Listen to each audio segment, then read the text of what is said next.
பல வருஷங்களுக்கு முன்னாடி இந்த பகுதியில வெள்ளையம்மாள்னு ஒரு பெண் 4 அண்ணன்கள் கூட வாழ்ந்திருக்காங்க. வெள்ளையம்மாளை திருமணம் செஞ்சு வைக்கும் போது வெள்ளையம்மாளோட அப்பா உனக்கு 4 காணி நிலத்தை சீரா கொடுக்கறேன், எப்ப தேவையோ அப்ப பயன்படுத்திக்கோன்னு சொல்லிருக்காங்க. இந்த விஷயம் நடந்து சில வருஷங்களுக்கு அப்புறம் வெள்ளையம்மாளோட அப்பா இறந்ததுக்கு அப்புறம் அவங்களோட அண்ணன்களும் அண்ணிகளும் சேர்ந்து வெள்ளையம்மாளையும் அவங்க கணவரையும் ரொம்ப துன்புறுத்தி இருக்காங்க. உடனே வெள்ளையம்மாளும் அவங்க கணவரும் தனி கொடுத்தனம் போய் அப்பா கொடுத்த நிலத்தை வச்சு பொழைச்சுக்கலாம்னு முடிவு பண்ணி அண்ணன்கள்ட்ட வந்து நிலத்தை கேட்டிருக்காங்க.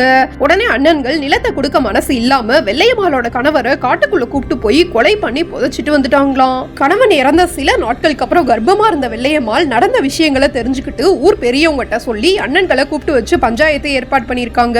அந்த நேரத்துல வெள்ளையம்மாளோட அண்ணன்கள் வெள்ளையம்மாள் தப்பான வழியில கர்ப்பமான விஷயத்தை தெரிஞ்சுக்கிட்டு தான் வெள்ளையம்மாளோட கணவர் ஊரை விட்டு ஓடிட்டாங்க, அதனாலதான் நாங்க வெள்ளையம்மாளுக்கு நிலத்தை கொடுக்கலன்னு போய் சொல்லிருக்காங்க. பஞ்சாயத்து முடிவுல வெள்ளையம்மாளோட அண்ணன்கள் வெள்ளையம்மாள் பத்தினின்னு நாங்க ஒத்துக்கிறோம்னா பட்ட மரத்துல வெள்ளையம்மாள் தண்ணீர் ஊத்துனோடனே மரம் துளிர் விடணும், மண் குதிரையில தண்ணீர் தொளிச்சோடனே குதிரை அசையணும், காயாத மண் பானையில சுடு தண்ணிய மோந்துட்டு வரணும்னு சொல்லிருக்காங்க. அடுத்த நொடியே அண்ணன்கள் சொன்ன எல்லா விஷயங்களையும் வெள்ளையம்மாள் செஞ்சு முடிச்சதுனால அண்ணன்கள் சொத்தை கொடுத்துட்டு பயந்து ஓடுனதாகவும் காலப்போக்குல வெள்ளையம்மாளுக்கு தெய்வ சக்தி இருக்குன்னு தெரிஞ்சுக்கிட்ட மக்கள் கோவில் கட்டினதாகவும் சொல்றாங்க. திருப்பூர் காடையூர்ல இருக்க காடை ஈஸ்வரர் கோவில்ல வெள்ளையம்மாள் இருக்காங்க.